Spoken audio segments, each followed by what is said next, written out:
জি। আমি new York থেকে বলছিলাম। জি বলেন।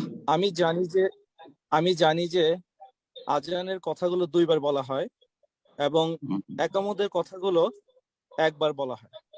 আমার প্রশ্ন হচ্ছে, একামতের কথাগুলো যে একবার বলা হয়, এটা কি আমাদের নবী করিম সাল্লাল্লাহু আলাইহি সাল্লাম থেকে শুরু হয়েছে? ব্যাস এটি প্রশ্ন তো, ব্যাস এটি না? জি।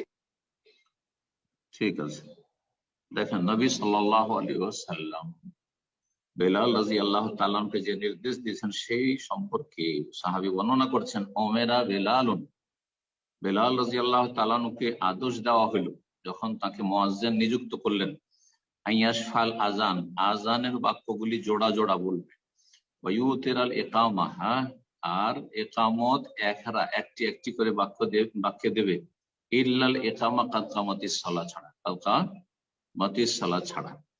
এই হচ্ছে বেলাল রাদিয়াল্লাহু তাআলা আনহুর আজান ইকামতের ধরন, যা নবী সাল্লাল্লাহু আলাইহি ওয়াসাল্লামের পক্ষ থেকে নির্দেশ, সুতরাং সেটি ওহী। আর এটি হচ্ছে মদিনার মসজিদে নববীর দীর্ঘ 10 বছর মদিনা আসার পরে আজানের প্রচলন হয়েছে, আজানের বিধান নাযিল হয়েছে। 10 বছর নবী সাল্লাল্লাহু আলাইহি ওয়াসাল্লামের জীবদ্দশায় আমল, তারপরে খোলাফায়ে রাশিদিন আমল, আজ পর্যন্ত হারমাইন শরীফের মক্কা মদিনায় সেই আমল পরম্পরা চলে আসছে। এটি সবচেয়ে সহিহ সুন্নাহ।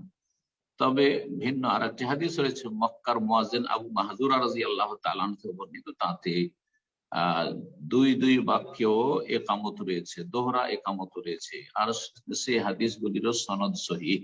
সুতরাং সেটাও আমল করা যাবে, মাঝে মধ্যে আমল করা যাবে, অথবা কোনো মসজিদে সেটাও যদি আমল করে সেটাও সত্য। তবে দুটোই আমল করা ভালো, বেশিরভাগ এটা, বা কখনো এটা আমল করলেন কখনো এটা আমল করলেন, যদি এরকম পরিবেশ তৈরি করতে পারেন তো ভালো, আর না হলে কোনো একটি সুন্নাতের উপরে যদি আমল করে জায়েজ।